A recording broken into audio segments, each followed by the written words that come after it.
Hello बच्चों, welcome to dear फुड्डू stories. एक दफ़ा का जिक्र है कि किसी गांव में एक ताजर रहता था जो कि दूर दराज के मकामात पर अपना माल लेकर जाता था और उसको शहर में फ़रोख्त करने के बाद पैसे कमाता था।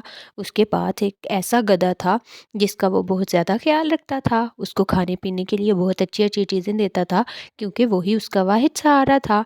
वो उसको अपनी औलाद की तरह पालता था, उसका बहुत ज़्यादा ख्याल रखता था, उसको खाने पीने के लिए बहुत अच्छी चीज़ें देता था क्योंकि उसने उसके ऊपर अपना माल लाद कर दूसरे शहरों में लेकर जाना होता था। लेकिन वो गधा बहुत ज़्यादा काहिल था, वो इतना सुस्त था कि वो हर वक्त आराम करना चाहता था। एक दिन ताजिर के दोस्त जो कि शहर से आया था, उसने उसे बताया कि शहर में आजकल नमक की बहुत ज़्यादा कमी हो गई है और नमक की बहुत ज़्यादा ज़रूरत है, तुम नमक फ़रोख्त करो। तो ताजिर ने कहा ठीक है, अब मैं नमक का स्टॉक करता हूँ, बहुत ज़्यादा बोरियाँ उसकी लेकर आता हूँ और फिर मैं अपने गधे पर लाद कर शहर में वो बोरियाँ ले जाकर बेचा करूँगा ताकि मुझे मुनाफा हो। और फिर इसी तरह हुआ, उसने बहुत सारी नमक की बोरियाँ मंगवा ली। जब गधे को पता चला कि इतनी सारी नमक की बोरियाँ आ चुकी हैं तो वो बहुत ज़्यादा परेशान हो गया। उसने कहा हाय अल्लाह, मैं इतना वज़न उठाया करूँगा रोज़ाना और एक दूर दराज के मकामात पर लेकर जाया करूँगा और फिर वहाँ पर इसको फ़रोख्त करना पड़ेगा, तो इसमें मेरा तो कोई फ़ायदा नहीं है। पहले दिन ऐसा हुआ कि गधे की पीठ के ऊपर जब उसने बोरियां लाद दी नमक की, तो दरिया पार करके वो उनको शहर रोज़ाना जाना पड़ता था। एक दिन तो गधा ऐसे तैसे करके उस दरिया को पार कर गया, लेकिन वो तरकीब सोचने लगा कि मैं क्या ऐसा करूं कि मुझे रोज़ाना काम पर ना जाना पड़े और मैं ऐसे ही आराम सुकून से घर पे आराम करूं और मेरा मालिक भी मुझे खाने पीने के लिए अच्छी चीज़ें तो देता ही है, लेकिन मैं इसका कोई काम ना करूं और ऐसे ही पड़ा रहूं और ऐसे ड्रामे करूं कि मेरी तबीयत ठीक नहीं है और मैं ज़्यादा वज़न अब नहीं उठा सकता क्योंकि अब मेरी उम्र ज़्यादा हो गई है।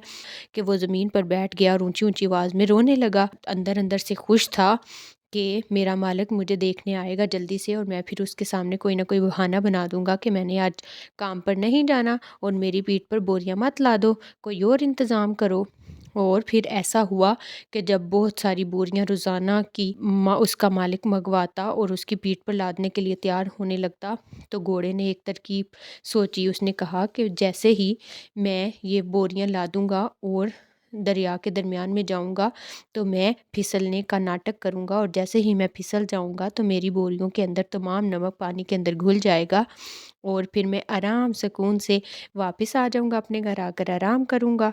वो ऐसे ही सोच रहा था और उसने फिर अपने प्लान के मुताबिक ऐसे ही किया। वो रोज़ाना की बुनियाद पर ऐसे ही करने लगा। दिन ब दिन ताजिर बेचारे को नुकसान होने लगा। ताजिर बहुत ज़्यादा ज़हीन था और खुश दिल भी था। उसने कहा कि अब मैं अपने गधे को ज़रूर सबक सिखाऊंगा। उसने अब उन बोरियों के अंदर रुई भरने का इरादा किया।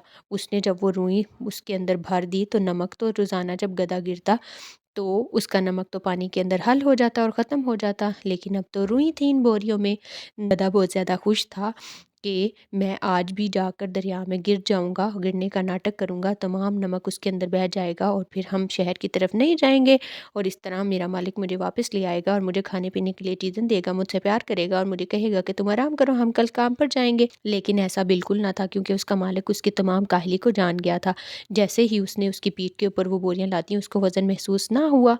वो दरिया के किनारे जब पहुंचा तो उस दरिया के दरमियान में गया तो वो रोज़ाना की बुनियाद पर जैसे वो बैठता था वो बैठने लगा। जैसे ही वो बैठा उसको महसूस हुआ जैसे किसी ने उसके जिस्म के ऊपर बहुत भारी पत्थर लाकर रख दिया हो। वो तो हाँकने लगा और बैठ गया ज़मीन पर, जल्दी जल्दी दरिया में से बाहर निकला। उसका मालिक जो था उसको पता चल गया कि अब इसको सबक मिल गया है।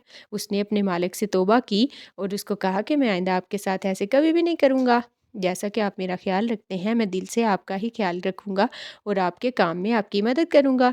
फिर गधा रोज़ाना की बुनियाद पर अपने मालिक के साथ सामान लेकर जाता और हंसी खुशी उनकी ज़िंदगी गुजरने लगी।